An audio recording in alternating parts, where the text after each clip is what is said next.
Good morning, everybody, and welcome to Unity of Orange County. We're so glad that you've joined us here today.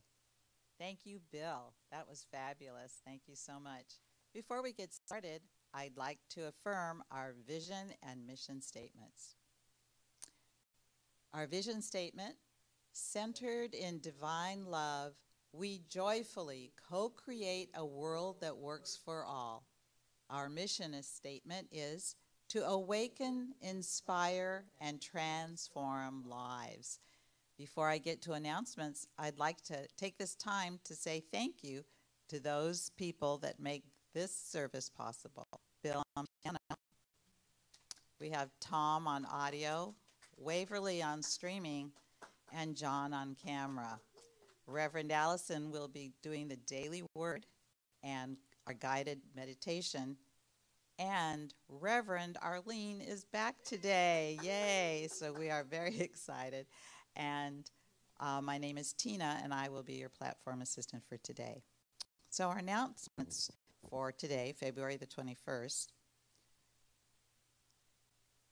One of the ways that we're building our spiritual community is by tapping into our creativity.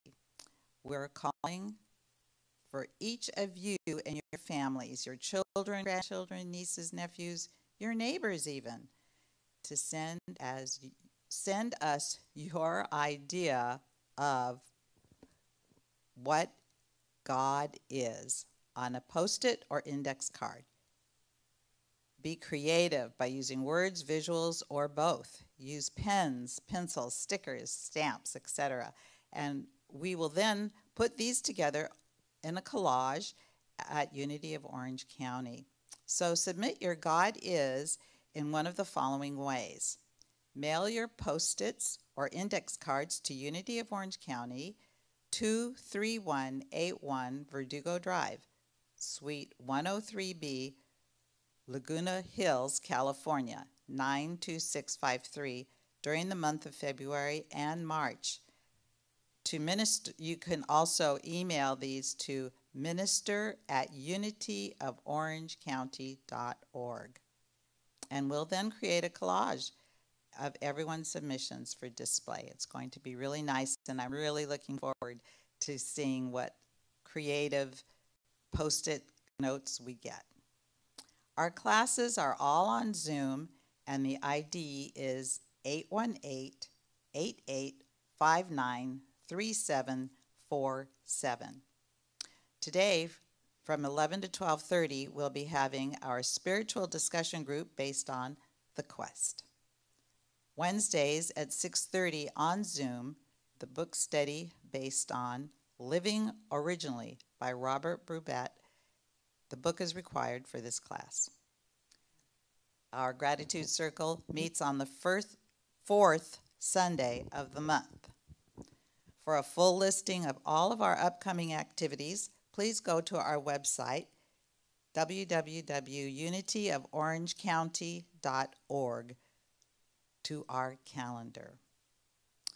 Okay, thank you. And Reverend Allison, I'd like to invite you up to the podium. Thank you.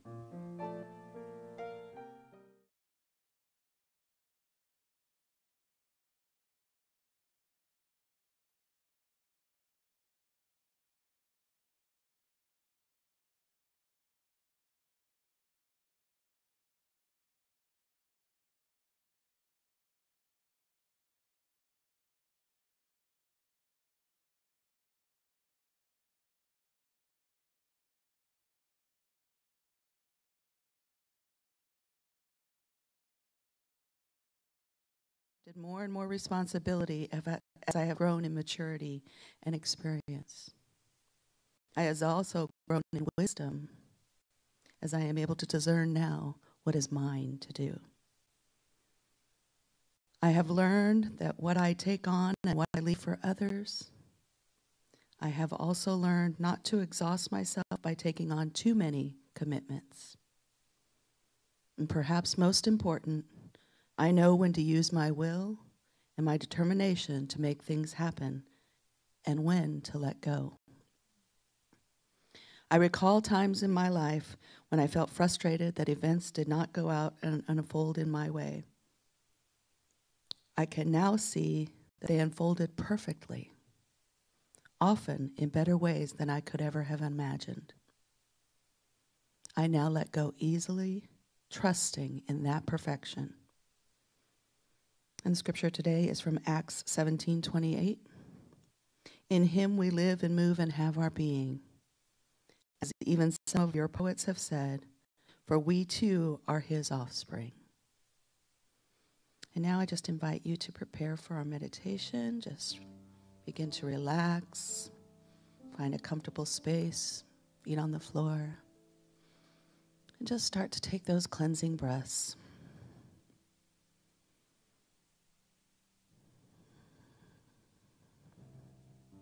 And this morning, let us know that God is love. And as we begin to unite in each other with this time of meditation, we are in that grateful and peaceful presence of the divine.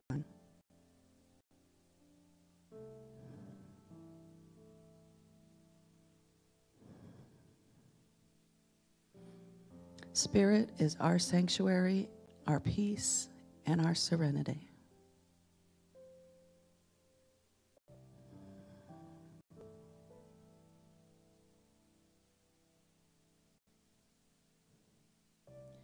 One in the spirit of the divine, we can open our hearts to peace as we rest in this sacred stillness. We know the presence is within. And in this presence, we breathe, and then we exhale. And we let go of any thoughts of yesterday or concerns about tomorrow.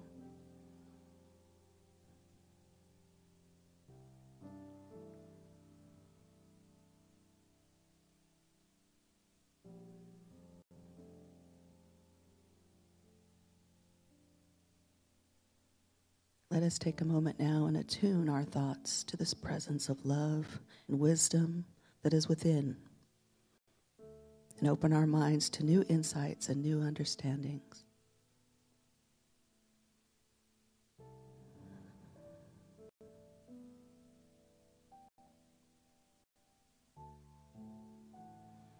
And as we realize these new understandings, we can soar to new heights. We soar as on the wings of angels.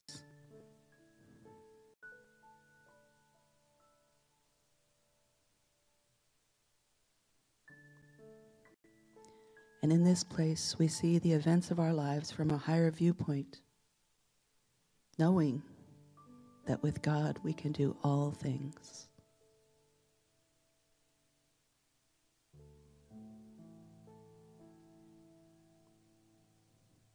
And resting in this moment, we just attune to the wisdom and the love and go within for us a moment.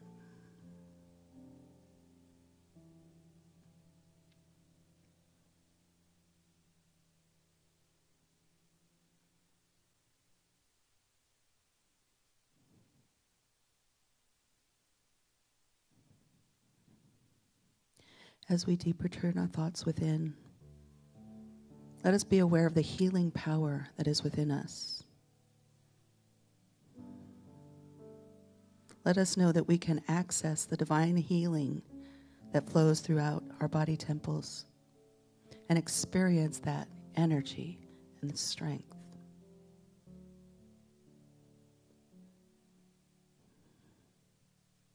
Take a moment and affirm that we are alive, alert, and enthusiastic.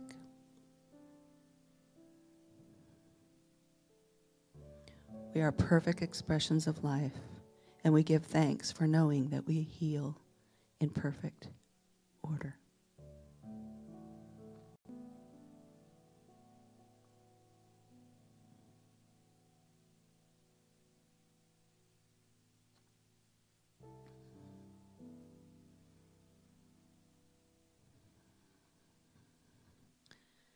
With our hearts, we are united in this moment of meditation.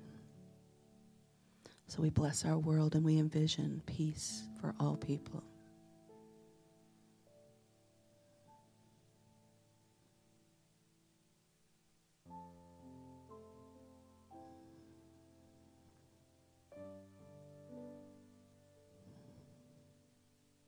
Let us be reminded that the world is a sacred place and that each creation is a presence of God.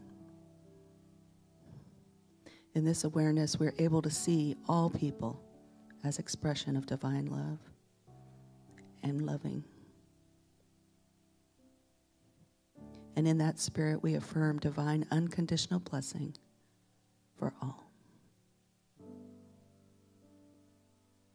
Knowing that this type of love paves the way for peace, we can rest in the silence.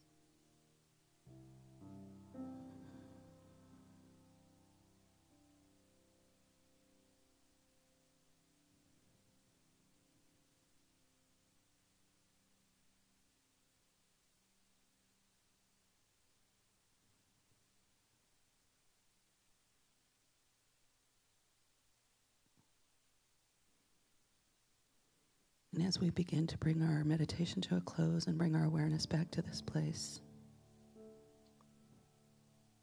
let us acknowledge once again the love of the divine, knowing that we are an expression of this love. We let the power and presence move through us, and we give thanks for this quiet time together. And then bringing our attention back to this time and place, we're ready to return to the day's activities with a renewed and invigorated spirit.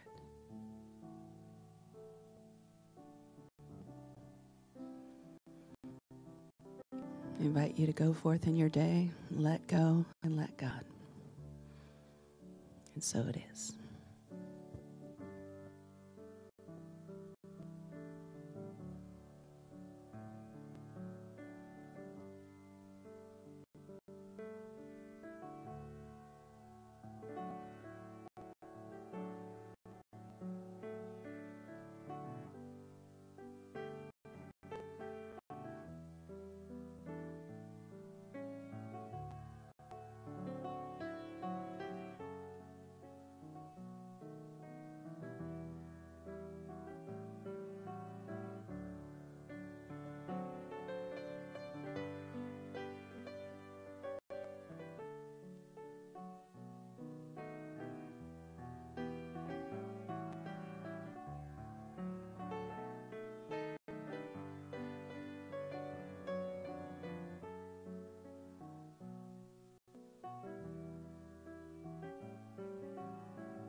Hi, everybody. Things may look a little different. In case you weren't aware of it, I've had some foot surgery, and I have my foot in this cast, and I can't put any weight on it for about 8 weeks. So this is where you're going to see me. So the interesting thing will be whether I can talk sitting down. So I've never done that. You know, people joke around that I have to use my hands. So it'll be interesting to see what happens when I can't use my legs. But I'm so glad you're here. And I just wanted to let you know I have some good news before I talk about what we're going to talk about today. We are going to be reopening on Sunday, the second Sunday in March, which is March 10th, 11th. What is it? Anyway, the second Sunday in March. I'll let you know what day it is. And so we're going to be doing what we did the last time we opened. We ask you to wear your masks and social distance and all of that.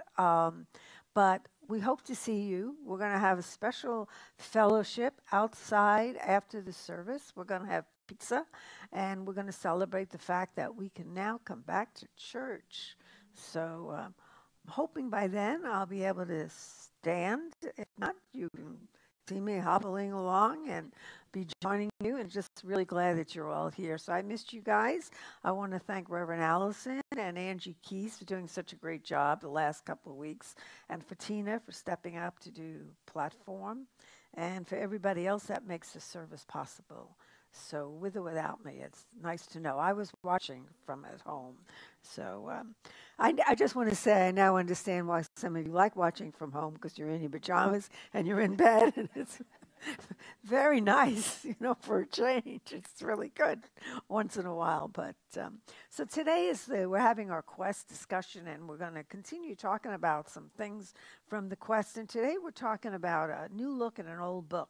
A lot of people come to Unity, and they come because they've had bad experiences with other churches or synagogues or whatever. And so a lot of people come to Unity, and they have a really hard time with the Bible.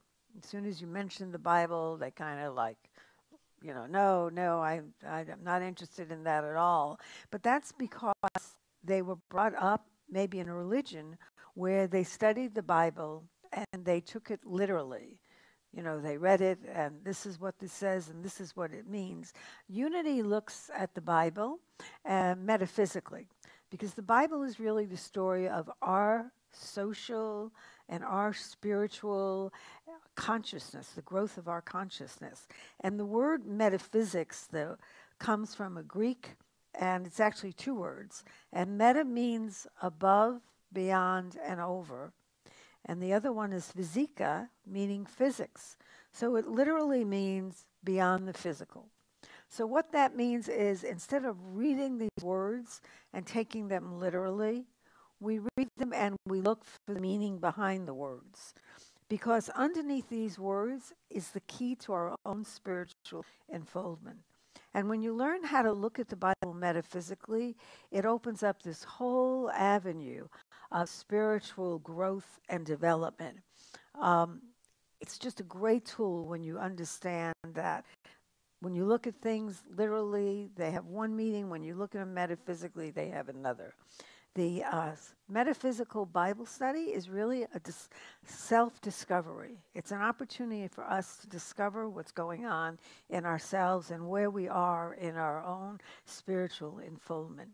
And one of the favorite things I love to do is to just open up the Bible, pick a passage, read it, and then take it within and pray and meditate and find out what it's really saying. Because a lot of times what we think it's saying is not what it's saying. Because when we look at it metaphysically, what we're doing is we are perceiving the truth out of these words. The Bible was not written by God. It was written by spiritually inspired human beings. But in the Bible are these divine truths. And when we study the Bible metaphysically, what we're doing is we are extracting those divine truths, which we already have within us.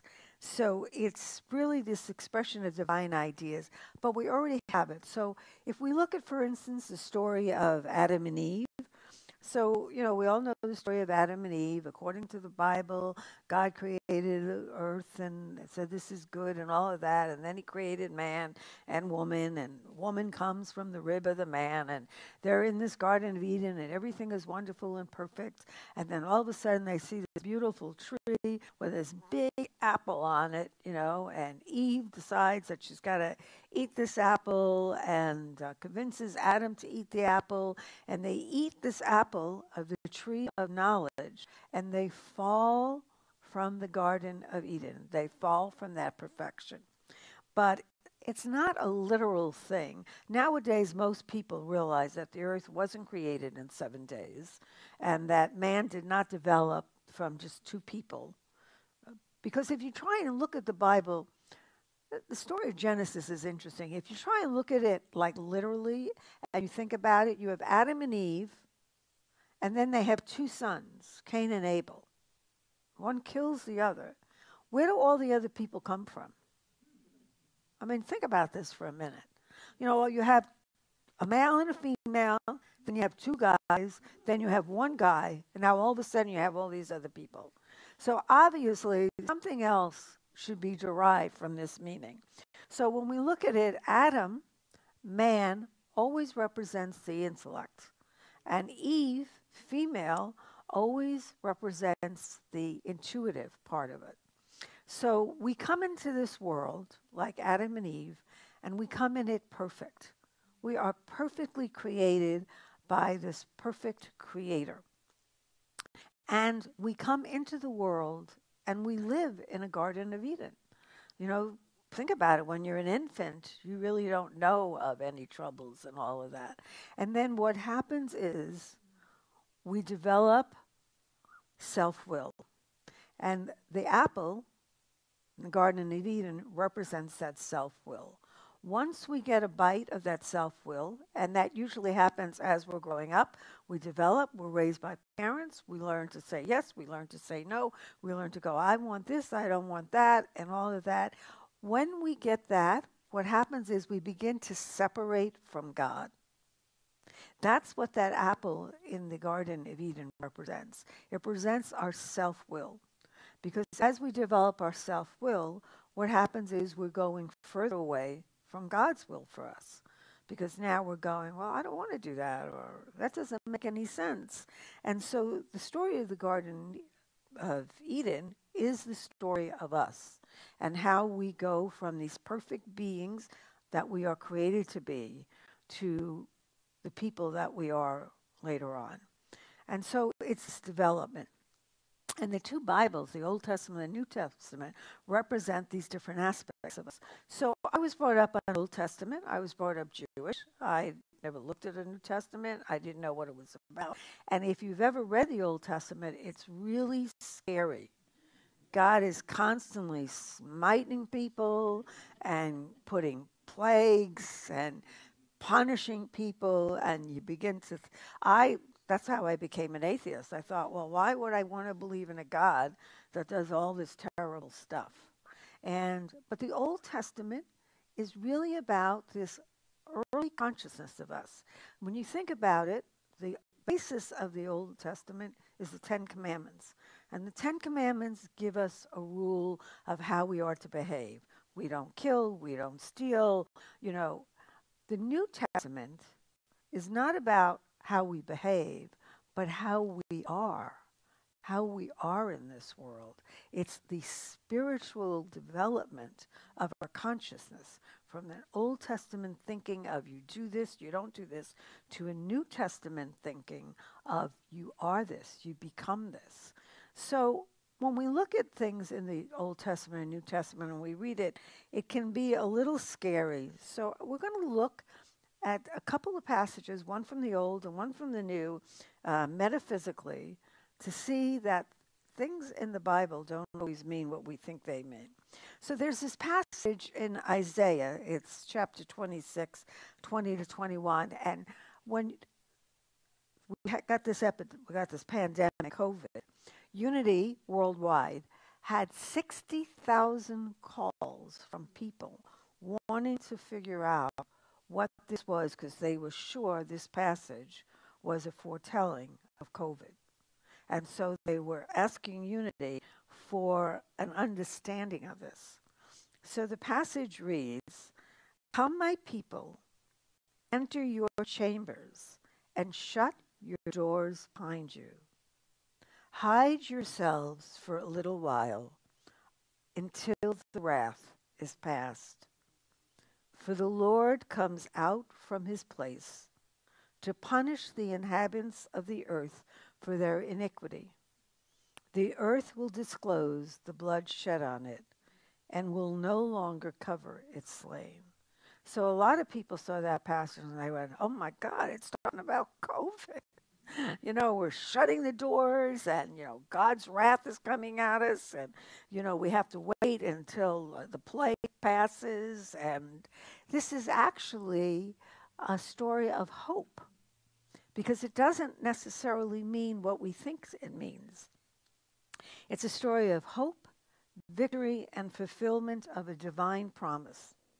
It isn't written about COVID. It wasn't that Isaiah had some prophecy about COVID.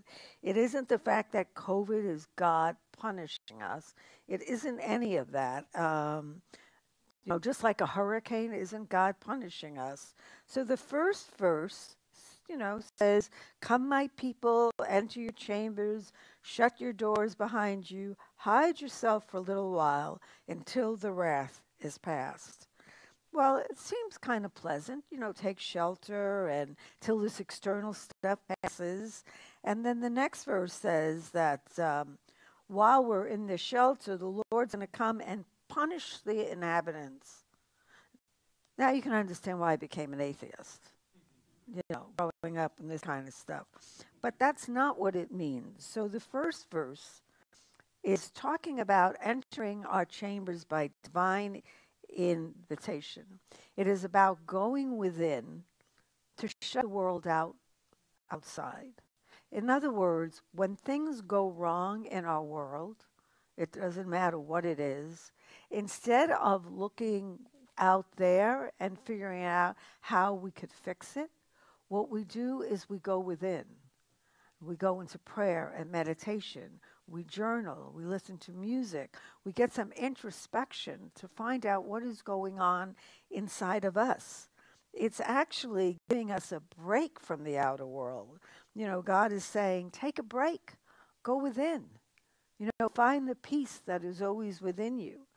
And then the next verse says, that God is going to come and punish us and all of that. Well, the Hebrew word that is translated to punish is actually more accurately translated to mean visit or oversee with concern. So it's not that God is going to punish us like we think of it and going to do some terrible things. It's that when we go in and we shut out the outside world, that God is going to come and visit us. He's going to oversee our concerns. Because now we're taking our consciousness instead of from without to within. Because it's within where we get these divine ideas. It's within where we get this consciousness that God is with us. It isn't about God punishing. It's about God fulfilling us. Now, those outer things that we need to go within aren't necessarily things like pandemics and hurricanes. They can be our own error thinking. Have you ever had a situation where something happens in your life and right away you go to the negative? Like, well, everything always happens to me. If something could go wrong in my life, it's going to go wrong in my life. And what did I do to deserve this, God? Why did you do this to me? So when we're in that negative thought, the only way we can get out of that negative thought is to go within. Because we don't find God out there in the world. We find God within. We're born with that divine presence within us. We're born with that perfection within us. And we can't realize that perfection until we go into the quiet. Jesus said to go into the closet and shut the door. Because when we're looking out there, we can't connect with God. I know I've told this story before. I was at a silent retreat, and I was having trouble meditating. It was a Buddhist center, and I was on day 8, and I'm sitting in this meditation hall with all these people on the cushions, and I can't get my brain to stop. It's going yada, yada, yada, yada. And I'm looking at everybody meditating, and I'm thinking, everybody is meditating, and I'm sitting here in my own brain. And my brain is going nuts because it hasn't talked to anybody in 9 days. And then all of a sudden, I'm going into the next meditation, and I hear this voice say to me, go into the closet and shut the door. I thought, oh, Jesus is talking to me at this Buddhist place. So I went into this closet, which was where they stored all the meditation cushions in the back of the meditation hall, and I got my cushion and I closed the door. It said, shut the door. I shut the door, and I got on my cushion and I started meditating, and I had the most unbelievable experience. And then I was able, the next meditation, to go out into the meditation hall because I was so busy looking out there and comparing myself with other people and judging myself against what I perceived other people were doing, that how can I possibly have any kind of connection with God? because I was so in my brain. So we go within, and it is only when we go within that we can overcome whatever difficulties are in our life. So there's another one from the New Testament, which people always have trouble with, and that is, from everyone to whom much has been given, much will be required. That's another one that people, because it says the whole one goes, from everyone to whom much has been given, much will be required. And from the one to whom much has been entrusted, even more will be demanded. Well, that doesn't sound very fair. And that's coming from Jesus. You know, and you're thinking, well, wait a minute here. I thought we were advanced when we got to the New Testament. And then we see things like this, and it's like, well, this doesn't sound much more advanced than anything else. Well, Jesus' message here is about the fact that we have this oneness with God, and that the more that we begin to understand this oneness with God, the more is required of us, because the harder it is for us to do the stuff we used to do. You know, it's like once you understand that you are one with God and everybody else is one with God, it makes it harder to judge other people. It makes it harder to look at other people and criticize them, because you realize that the same God that is within you is within them. The same divine that is within you is within them. When you don't understand that, when you know, before I thought of anything about the divine being in me, it wasn't a big deal that I didn't think there was divine in anyone else, because I just didn't believe that at all. But once you get this idea of oneness, we are all one and we are part of the one, it is harder for us to practice separatism. So the Bible is a key to our own spiritual development. And one thing that's good to do is to get a metaphysical Bible dictionary or revealing word and look up what some of the words mean metaphysically, like the nouns. But the best thing to do is to just take a verse and meditate on it and ask yourself, what is this saying to you? What is this saying to you? And find a meaning that not only makes sense to you, but makes your life better. Because that's what God is trying to do, is speak to us so that we live with more peace, with more love, with more compassion, with more understanding, and with a deeper knowing that we are all one. We are part of the Creator, and the Creator is part of us. So I invite you to close your eyes now for a moment. Take a few deep breaths.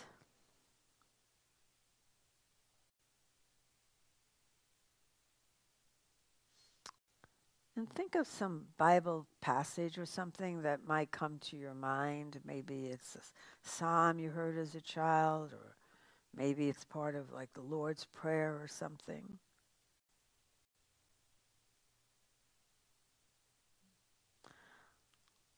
I'm asking God to reveal to you what it truly means, with the understanding that we created in the image and likeness of God. That God is not something out there, but something within. That God has put into us these divine ideas. And the key to these ideas is in the Bible. The one place we never look is where the answers are. So try that sometime for a meditation. Open up the Bible. Find a passage. Ask God to reveal to you what it is that you need to learn for your own spiritual unfoldment. And you might be surprised at the meaning, at the understanding, and how that passage can help you in your own spiritual unfoldment. So we say, thank you, God. Thank you, God, for divine ideas and for your presence that is always present, deep within each one of us. And for that, we are grateful. And we say, Amen. And so it is.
Thank you, Bill. That was great. Thank you so much. And thank you, Reverend Arlene, for your wonderful message.